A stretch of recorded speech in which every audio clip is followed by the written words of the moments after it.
Good evening, and welcome back to Vegas October 1 Sounds. I've been thinking a little bit about sound and, and being, quarantined, not quarantined, but in lockdown, shall we say, living in the good old state of California. I have plenty of time to sit here with my mother and watch a little television, news, movies, and everything. And so, commercial comes on and says, "God, Mom, can you please mute that thing? It's hurting my ears." Okay, so what have you just learned? First, my mother and I live together. Two is that my mother likes the television louder than I do. Okay, and three, that the commercials get played substantially louder than the regular content. Now, there's a lot of things we experience in our daily lives that we don't stop and think about.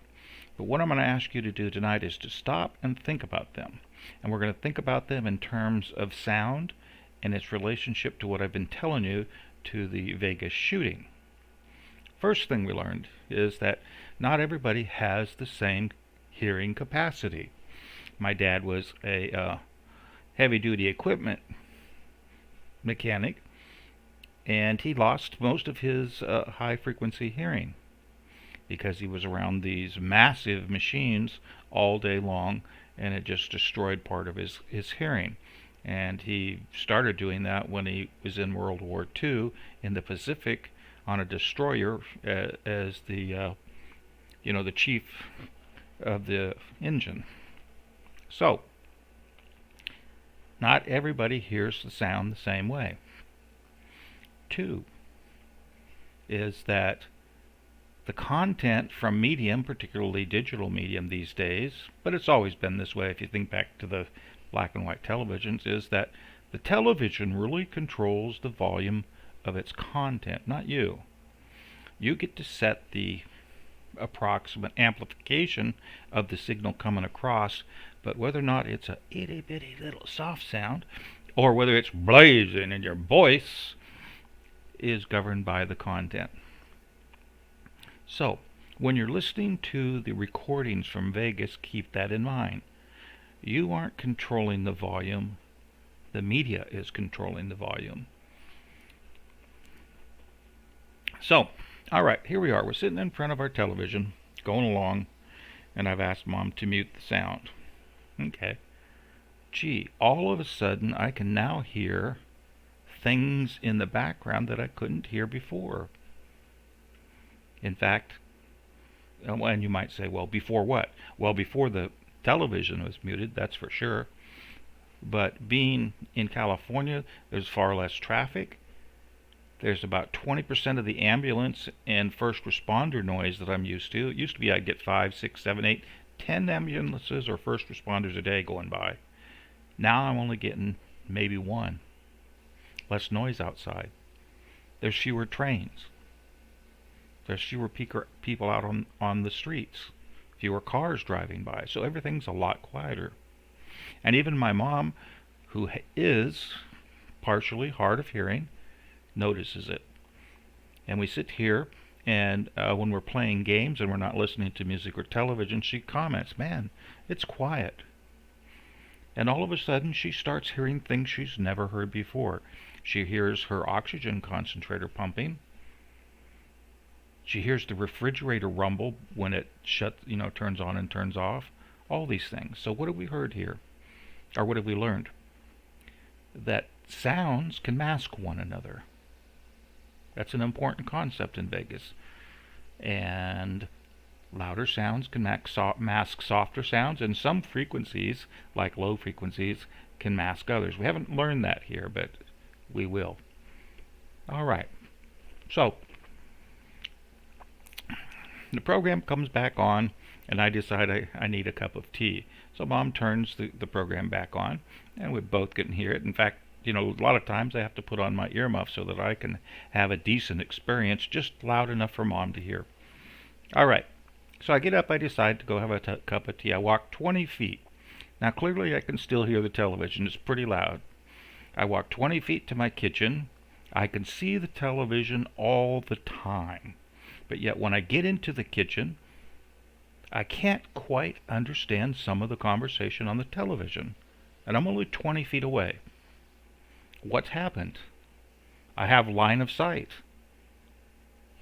but I can't quite understand the content of the television. And the sound is just a little bit softer, not too much, but just a little bit softer. So what I've learned is that even by moving 20 feet, the sound from a fixed source changes both in my perception and in the content that it presents to me. And whether I have line of sight or not, well, in this case, I do have line of sight, and even with line of sight, that's still true. Now imagine what that means for Vegas. You hear some channels going around saying, oh, you've got line of sight, the muzzle blast must sound the same everywhere. Well, stop and think with your normal everyday experiences. I just gave you one of mine. I moved 20 feet. The speakers haven't moved. The television wasn't adjusted. And yet my experience of that sound was so changed that I lost track of some of the conversation on the television. Imagine what happens when you're 1,200 feet away. So you have to stop and use your experiences in everyday life to gauge what people are saying.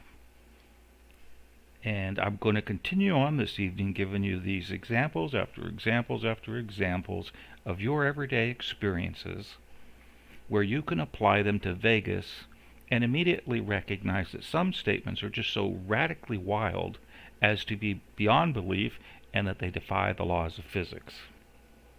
Alright, so let's continue on. Alright, so we've learned that sound is subjective. We've learned that not everybody's hearing is the same. We learned that the content of the media really controls the volume or intensity of the sound you hear. Even though you can set the amplification of that signal, you can't really control the volume unless you're doing it on a microsecond level. And you could do that with a program. You could run the sound from your television through a program which would normalize everything out to whatever level you liked, but it sure would sound crappy as hell. So anyway, back to my normal experiences. So I make my cup of tea and I'm stirring. And as I'm stirring my tea, because I use sugar in it, lots of sugar, I'm a sugar addict, I bump the spoon against the sides of the cup, and I hear these ding, ding, ding, ding, ding noises. And I notice that as I hear those noises, I lose some more recognition of things that are happening on the television.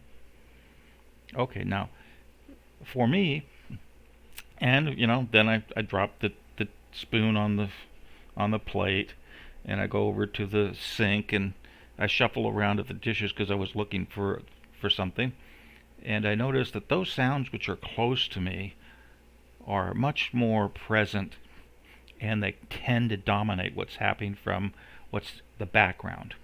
So we've learned a real thing, that close-up sounds can easily, even though they're not real loud, mask out what's happening in the background. And the background in this case is a television which is blaring that's only 20 feet away. Alright, think about that. So if you're talking, or if you're running and screaming, imagine what sounds are being blocked out. Now, and then compare and contrast that to when my mother and I have the television off, we're playing a card game, and what we can now hear that we didn't used to hear. See, that's key, because in Vegas you have all those possibilities. One of my favorite videos is the Oasis Apartments. It's like, almost 1,000 foot away from the Mandalay Bay, and yet it's very clear what's happening with the gunshots that were recorded on that video. You can hear a muzzle blast like sounding sound, and you can also hear other sounds in between, which when I look at them on a spectrogram I immediately recognize as the supersonic crack, but yet here the supersonic crack is coming from the Mandalay Bay. And you go, wait a minute, Richard. I've been told all throughout the Vegas stuff that you can only hear the supersonic crack a few feet away, a few hundred feet away. Well, remember, you're not hearing it. You're listening to a recording of something. And I'm looking at a recording. Recordings are not reality. There's a lot of things that go on, and just like the television, it's controlling everything about the stuff that I hear. But that's what we have, and that's what we have to deal with, and that's what audio forensics and acoustic forensics, all that have to deal with. They typically have to deal with recordings. But it's not the same as real life. So it may very well indeed be the case that you can't hear the supersonic crack very far, but you can darn well record it at 1,000 feet away. Now, the sound doesn't sound like a true supersonic crack because it doesn't have that snappiness to it. It sounds more like a little thuddy sound. And what you learn from that, well, let's get into our everyday experiences. I don't want to go back into re-explaining everything about Vegas. Alright, so here I am in the kitchen. I'm knocking around, banging the dishes, keeked up and all that. The next thing I know, Mom says, "Hey, what are you doing over there? Get back over here and watch television. You're messing up my experience here." Okay. So even over and above the television, a background sound can mess up her experience too. So it's a two-way street. And she's hard of hearing. Alright, fine. So I come back over. I sit down. And the next thing you know, we finish up a movie, and let's say we watch another one, or we switch over to Fox News. Yes, Fox News is my channel of choice for information. And it's just, it's like Hannity. He's so intense. It's just like blazing and blaring all the time. And because of that experience, I don't always enjoy everything that happens on the show. Mom, while she doesn't necessarily like Sean, that doesn't bother her because she's hard of hearing. Even though she does say at times, "Why does he screaming all the time?" Now, what is it about that real life experience that matters in terms of Vegas? Well, there are sounds which just don't jive with your experience, that just grind on you, that give you bad feelings. And we tend to remember them more than, say, Tucker Carlson, who comes on before. Because we remember what we don't like more than we remember what we like. Keep that in mind. The mind is a selective deletion machine. It ignores and deletes that which we're not interested in, that which we, just aren't focused on at the time.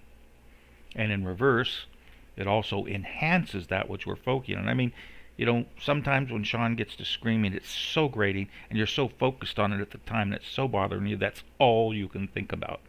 And the same is true of Vegas. That when you're focused on it, you're starting to have tunnel vision. And we see this all the time across all the channels for all of the Vegas shooting investigators. Tunnel vision and this narrowing of focus that doesn't allow people, including myself, we're all guilty of this, to see a bigger picture. But as all of these experiences have shown you so far, sound is not absolute when you're talking about what you hear and what you feel from it. The sound is subjective. Oh, it grates on me. Well, let's see. How am I going to measure grating on you? Well, I could stick somebody in front of a microphone and play different sounds and measure which one grates on you, and do that for 1,000 people and try to find a common thing. But there's probably no real way of saying, oh, it's these combinations of these frequencies for this duration. So sound, from your hearing perspective and from your experience, is subjective. And it's very hard to compare subjective feelings because everybody has their own opinion and feeling and experience. So subjective feelings are poor for doing acoustic analysis, because acoustic analysis must by definition rely upon measurable, repeatable, definitive definitions and things that can be exported and experienced and repeated by everybody. So anytime somebody comes along and says, I can do it all with my ears, I immediately cry bullshit, and I start to ignore their stuff. Yes, it's true that with just your ears you could probably detect many things, but I'll bet you in real time you can't make accurate counts of any of the volleys. You have to slow it down and look at the waveform or look at the frequency spectrum to make good counts. And these are just the limitations of the ears. What they're very good at doing doesn't lend itself very well to finite, quantifiable, repeatable forensic analysis. And without applying a tool, it's just your opinion and subjective feelings as to what's going on. And anybody can have them. And nobody can argue with you, of course, because it's your opinion and your feelings. But for making absolute statements about what really happened, the ears aren't very useful. All right. And I would say, realistically, in all my analysis, I spend about less than 10% of the time listening to anything. Everything else is done with a tool of some type. All right. Let's get back to my real life experiences here, because we're not done. So, okay, we learned that by going to the kitchen, one of the things that happened is the sounds seemed to diminish in volume. So, we're going back watching a movie, and I just had my tea, and about 45 minutes later, guess what happens? I have to get up and hit the head. Well, the head's a little bit further back. It's around a couple corners, and most often I close the door. Well, guess what? When I'm back going into the bathroom, I can still hear the television pretty well. I can't, make out everything that's happening depending upon the volume that Mom has it set at, but I can tell, generally what's going on.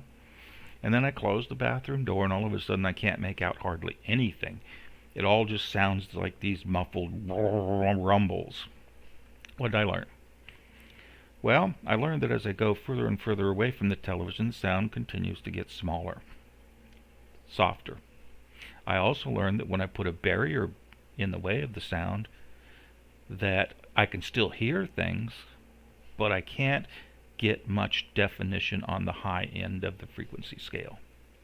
I can't completely make out those high-pitched female voices or things like that are soft in nature. So, lower frequency sounds, we learned, tend to even go through doors in some degree. Higher frequency sounds, not so much. Now, we can't say what's really happening just from our everyday experiences, but take that easy observation to make and apply it to Vegas. Are there situations where you're getting further away? Well, of course there are. Isn't the sound going to get softer? Yes. Is it going to sound the same? Even at 20 feet from me in the house, it doesn't sound the same. So how can anyone say that 1,000 feet it sounds the same? And if it truly does, from the recording that you're listening to, then that's worthy of looking at, because it shouldn't. Now, subjectively, you could say it sounds the same, because all gunshot sounds subjectively tend to sound similar. And conversely, they all tend to sound dissimilar. That's the nature of subjective interpretation. You can never be wrong because everything's always true. And that's the type of argument I hear a lot, which to me, is, well, I always stop and ask myself when I listen to another channel, and I peruse different channels from time to time to see what's going on, to see if my information is having any effect on some of these absurd and ridiculous statements. And I always come back and I say, well, have any of these other people stopped and tried to quantify what they're doing and provided anything other than subjective opinions? And generally the answer is no. Okay, great. Now, the one case where that's not true is with the Las Vegas Shooting Archive and with the Shooting Map Project. There, some people have taken the time to listen, and I think they've done this mostly with listening and with waveforms, is to take a horrendous amount of videos, listen to them, and record the times at which volleys occur. And in my personal opinion, they did something there that I could never do personally without employing a tool. And I commend them every time I use that, and I use that shooting map and correspondingly the archive dozens of times per day. It is the most invaluable thing that I can say exists with regards to the Las Vegas shooting. Also, I just discovered today that if I go up and hit the little search button, I can actually find some of the videos much quicker. I can search for, like batch 8, and it'll show me the videos that have batch 8 in them, and then I could click on the one, and then it'll show me the little highlight of where it's at.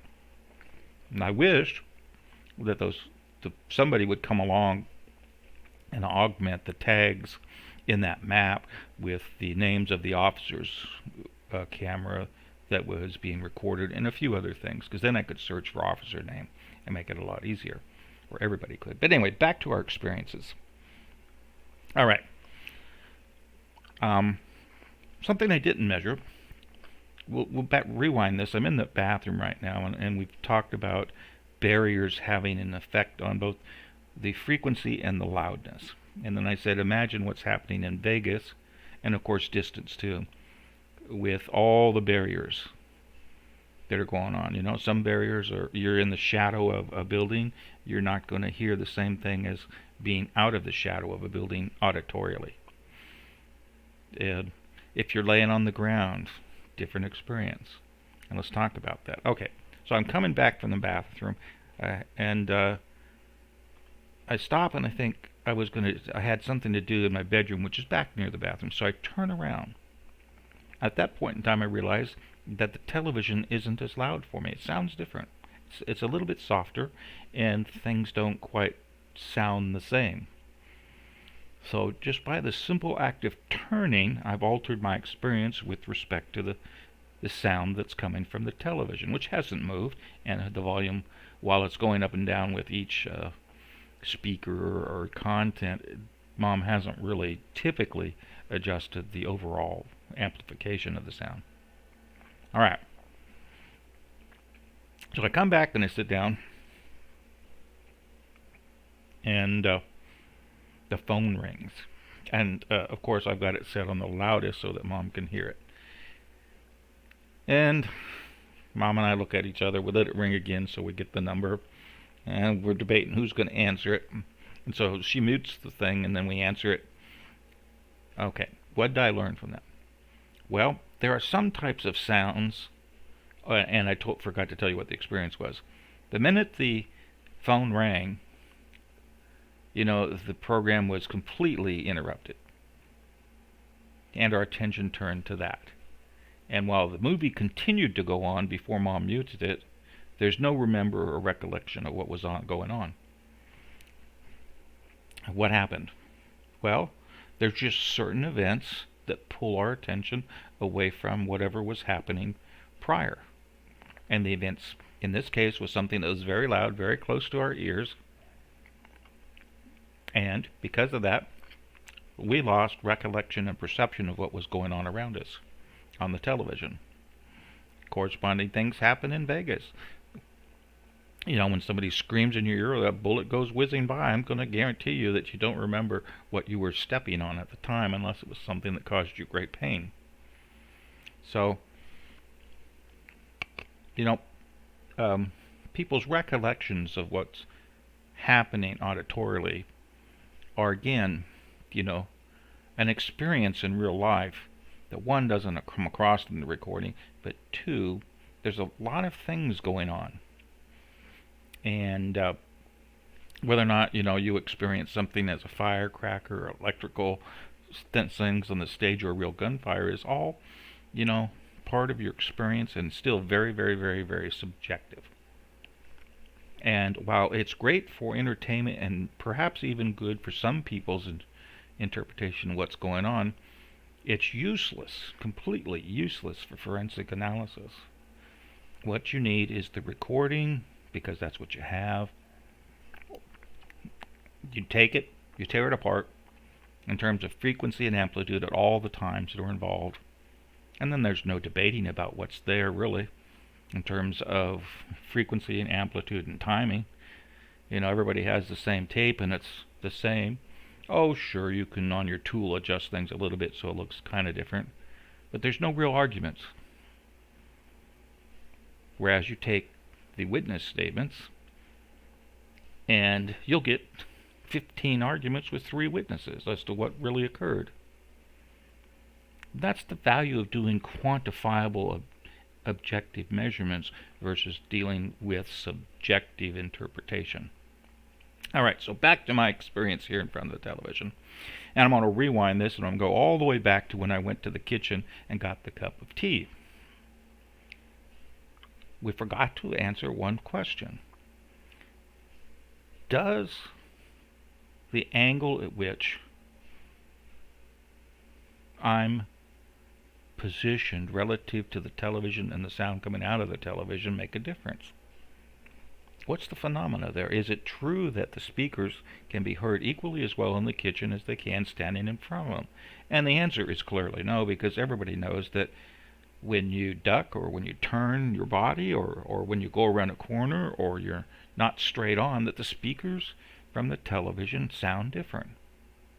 Well, same thing is true in Vegas. You could be standing on the street corner in the middle of a volley and you turn your head to the right away from the gunfire and you're going to have a different experience. In fact, that different experience is the whole basis for binaural or stereo distance finding from your ears, because the ears are sensitive enough when you hear the sound to measure the difference in time of arrival between the nose and the ear on one side or from ear to ear, depending on how your head is oriented towards the sound. And for sound, on average, that's only, that's not even a millisecond difference. So the ears are very, very sensitive to time difference on the local scale. But on one hand, they can't tell you when 2 sounds come in at 35 milliseconds apart if they're 1 sound or 2 sounds. But they can tell you, you can locate the direction by that phenomena. You can also locate direction by other means too, which is more frequency sensitive. So actually the ears have 2 different mechanisms for locating things in 3D space. One is based upon the time of arrival of the sounds and the phase between them, and the other is based on frequency. Alright, but back to my real life experiences here. So when we have that experience of we walk past the speakers or we're at a different angle or we turn, we have to remember that when we're doing acoustic analysis. And that's where I typically have to take the video and look at it, because you don't know from looking at it what the nature of the sound being modified is. That is, the sound may diminish in volume, but you don't know if that's being caused by somebody blocking the speaker, or if the sound is diminishing, or if the person's turning, or all of a sudden they changed elevation or anything. And there has to be some context applied when you're doing that interpretation. Or the worst of all cases is that the recording device itself changed the gain on the input circuit, and all of a sudden now it's not measuring things the same. That's the worst of all. That happens regularly and constantly on all these recordings, which is one more reason why when you're trying to compare recordings to recordings, you're in for the biggest challenge of your life. And even within one video, the sound compression and recording levels vary by so much that you can't make any real absolute statements. You can make relative statements by saying that at this time the sound generated a signal which is louder than that one. But then you have to ask yourself, what's the gain applied to it? And as it turns out, in one case you could be listening to a scream, in the other case you could be listening to soft footsteps. But because of the gain circuitry and the algorithms for compressing this dynamic range of the sounds, they both sound very similar in terms of loudness, just at different times in the recording. So comparing loudness, anybody making absolute statements about loudness are out to lunch, period. No ifs, ands, or buts. Out to lunch. And that's what I see all the time. People out to lunch with regards to those types of statements. The other thing, well, here I am getting back into explaining, physics of sound. Let's get back to our real life experiences here. Okay. So, what else can we learn? Well, we can learn that even though my mother and I are sitting here inside a building with the television off and we're playing a game and we have the windows closed, we can still hear certain types of sounds on the outside of our building. And they come in pretty clear.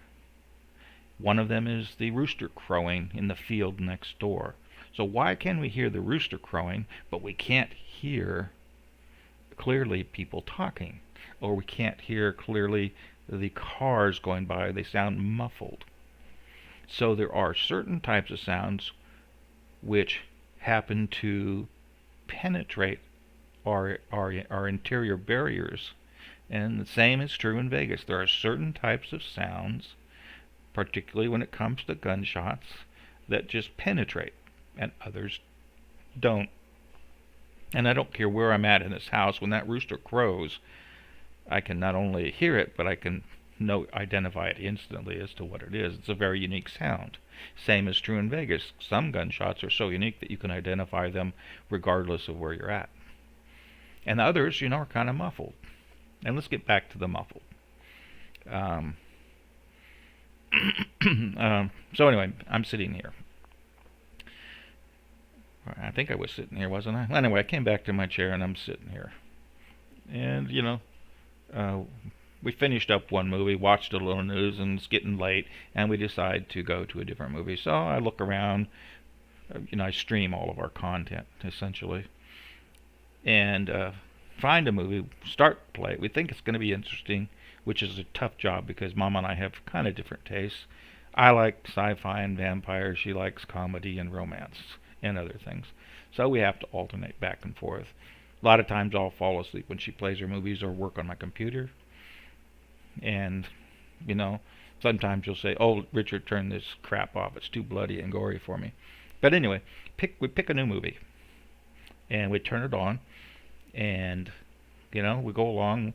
And we set our volume to where we think it's going to be good. And, along comes a dramatic scene. And all of a sudden, the sound just gets out of control to where I have to grab for the controller and change the volume from 50 down to 25. What's happening there?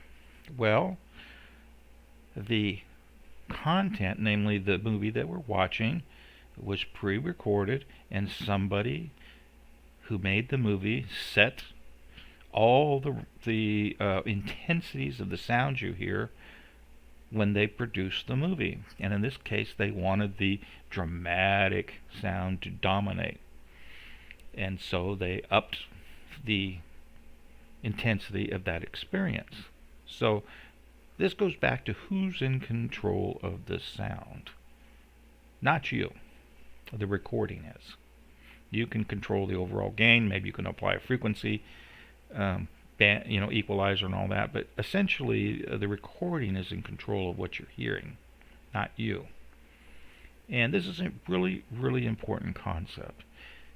Because unless you know precisely what's going on in that recording, you can't tell whether in the studio that sound was recorded soft or loud.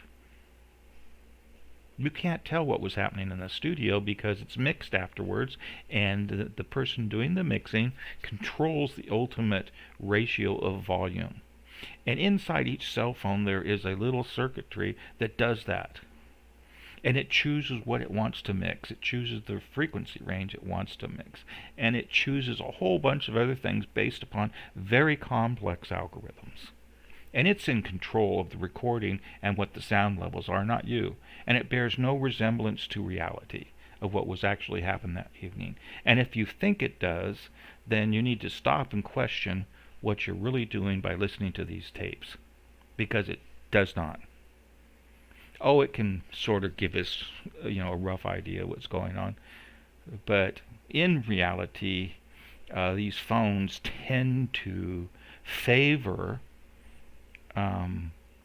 frequency ranges from 2,500 between, let's just make it easy, between 1 and 3,000 hertz, which corresponds to where almost all the content for voice occurs. In fact, it's so much so that AT&T completely ignores anything, but almost completely ignores anything above 3,000 hertz and below 1,000 when they do their communications products for things like the telephone. That's why telephones are so shitty in fidelity, but so good at communicating your voice. And so these phones, they do something similar, but not to that extent. And you can, in your phone, set up what type of experience you want to have recorded. But by and large, these phones tend to make loud sounds softer and softer sounds louder, and they measure the background to the foreground and the frequency and what's happening, how loud it is, and they're constantly adjusting this. There's a little mixer in there that's controlling the ratio and levels of the sounds. So when somebody comes along and says, hey, this volley at this time is louder than that one, I go, not quite so fast, fella, because that may not be true. And to figure out whether it's true or not, you have to find a common sound between them that is of known volume. And it's not, even if you do, it's not going to be a precise thing. So what I typically do is I look for screams of the feminine persuasion, because they have a certain frequency and a rough approximate volume that I can look at and say, okay, was the gunshot sound or whatever sound I'm listening to louder or softer than that? Now, some videos, like the Oasis Apartment, don't have that, and so you're left wondering exactly how loud the gunshots there were, because on the tape they're pretty clear, but at the same time you can hear people shuffling their feet. So that says that the gunshot sounds were probably softer than what they appear on the video recording. Correspondingly, on Cop Corner, when some of these sounds are recorded, particularly the gunshot sounds, you can't hear anything but the gunshot, and even the sirens diminish into the background. And in that case, you can probably say that the gunshots were pretty loud.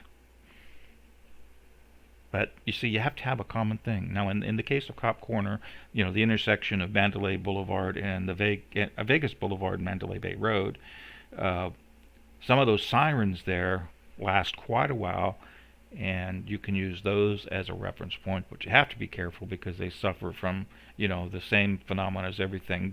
They change with distance. The volume changes with distance.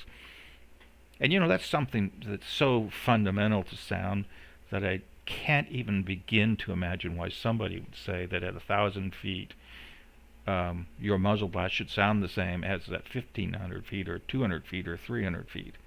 That is, that sound varies, you can either measure it in pressure or quote-unquote intensity. One goes with the inverse square of the distance, and one goes with the inverse of the distance. And so as you double your distance, you're either going to cut your experience in half or the intensity into 1/4. And that's just the simple physics of sound, and that's presuming that you have a pretty clean path between you and the source. So in terms of just the muzzle blast alone, muzzle blasts, just like speakers, have a pattern of emission that's not uniform. And so when you go to one side or the other of where the source of the gunshot is coming from, you're going to get a vastly different experience. And the recording devices may adjust that to make them appear to be similar in volume, but when you really start looking at them, you'll find that they are not. And you have to take a look and compare some sound that's common to both that you can rely on before you can start making these statements. Oh, it just sounds the same, and anybody who's doing this sophisticated analysis must be out of his mind. No, I'm not out of my mind. It is complicated. And just in your own living room, I've demonstrated to you tonight how it's complicated just moving 20 feet. Well, imagine if you're running or moving 100 feet. You know, you're going to get a different experience whether you think you have or not. Doesn't mean you still can't recognize the experience for what it is, but you better do some real measurements rather than just winging it and providing subjective interpretations of what you think might have happened when the physics say otherwise. All right, so what other experiences do you and I both know and feel or have probably experienced? Well, some of you have listened to my other videos know that I live by a railroad track. And I love having my window open, particularly in the summer. And when that train goes by, you can hear it, and it's a few hundred feet away. Those trains are loud, and when it goes by, it starts off, I can hear the sound of that whistle blowing, and then all of a sudden it gets louder and louder and higher pitch, and then in a moment's notice it goes by me and I hear the rumble of the trains, and the rocks are rolling, and the sound just starts to disappear and get lower in frequency, and I call that the Doppler effect. So that's a real world experience of a complex physics in sound. All right. The same thing is true when sirens go by. The frequency of the siren doesn't stay the same even when it actually is. We hear it relative to our position to that siren, and as it goes by, it starts out getting higher pitch and higher pitch, and then as it goes by, it gets lower pitch and lower volume. So as sounds are far away, they're lower in volume. If they're coming towards you at a high frequency, at a high speed, and they go by you, not directly at you, but off to the side, then they get higher in frequency, and as they go by, they get lower in frequency. Doppler effect. Let's see what other experiences. Well, we're all probably familiar with the car in front of you that's got their speaker system so loud that you can hear their trunk rattling. And we've probably all driven up next to them with their car windows open. And which experience was louder? Well, for me, it's always been when I drive up next to them with their windows open and my windows open. And that's because obstacles in the way of sound block it. Every time sound encounters an object, it either has to go through it, around it, over it, under it, or be absorbed by it, or get reflected off of it. Sound doesn't go away, it gets absorbed eventually. It doesn't go, just go away. Same thing is true of Vegas. There's always a reflection for every signal, coming from the ground, coming from a building, coming from a pole, coming from a fence, coming from the Mandalay Bay itself, coming from the cars nearby, coming from the tables nearby, coming from, I don't know, just any one of 100 things. And each one of those things color the experience. And that experience changes pretty rapidly as you're moving. Echoes. The thing that the brain is good at, the ear-brain combination, is interpreting these things so that we don't get totally confused. That is, the brain can quickly handle 5 or 6, maybe even more, echoes occurring at the same time.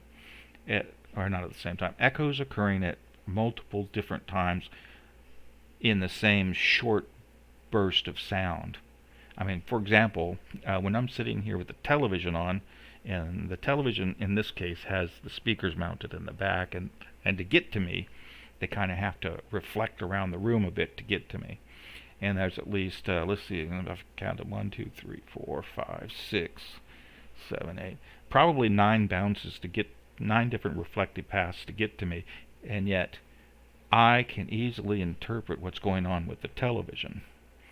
Now, if I were an audiophile, I'd mount the massive surround sound system around me, and I'd have fewer paths. I'd have direct paths instead of these reflective paths. But I could still make out what's going on pretty darn good. All right, what else in your real life experiences? Well, um, how loud is loud? How much energy does it take to double the apparent loudness of a sound? Once again, that's pretty subjective, but people have measured this, and surprisingly, if you have a constant frequency, let's just pick one, 1,000 hertz, and you put people in a room where there's nothing but that sound, and then you bring in a second speaker to and turn it on, and ask them to adjust the volume until it gets to be twice as loud as the original sound, guess what? They can't do it. In fact, it takes the addition of 6 more speakers in that room before they can get the sound loud enough to say that it's twice as loud. Now that's a subjective thing, but on average, for two different to compare two different sounds, and to say that one is twice as loud as the other takes not quite 10 times the energy, but somewhere on the order of 5 to 6 times the energy. So if I want to double the loudness, I have to add at least 5 more speakers, all operating at the same power. Now that's contrary to common sense, but that's actually what happens. Our ears aren't linear in their response to either frequency or intensity of sound. In fact, our ears have a dynamic range of, approximately on the high side of 6 and on the low side of 10 to the minus 13th. So that's a dynamic range of 13 or 14 powers of 10. So a million is 6 powers of 10. So a million times a million would be 12 powers of 10. And our hearing has a dynamic range that's at least 2 powers of 10 greater than that. And I pause because that's just a huge deal. And so once again, when we're talking about the intensity of sound, you have to take into consideration what you're really saying. It sounds the same volume, that they sound the same. These are all kind of subjective, that when you measure them, there are surprisingly different things going on than what your common sense experience would tell you in terms of the real numbers behind it. Now that's comparing quantified things to our experience. For most of the evening tonight, I've been, comparing subjective experiences and then relating them to Vegas. I have yet to compare quantified things to subjective things. All right.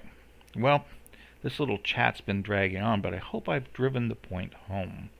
Is that, 1, things are complex. 2, if you're using just your ears, you're crippled. And all your statements are going to be crippled. And some people say, well, I can tell this is blah, blah, blah. Bull, right. You cannot. And 3rd is, how can you share that subjective experience in a way that I can repeat it?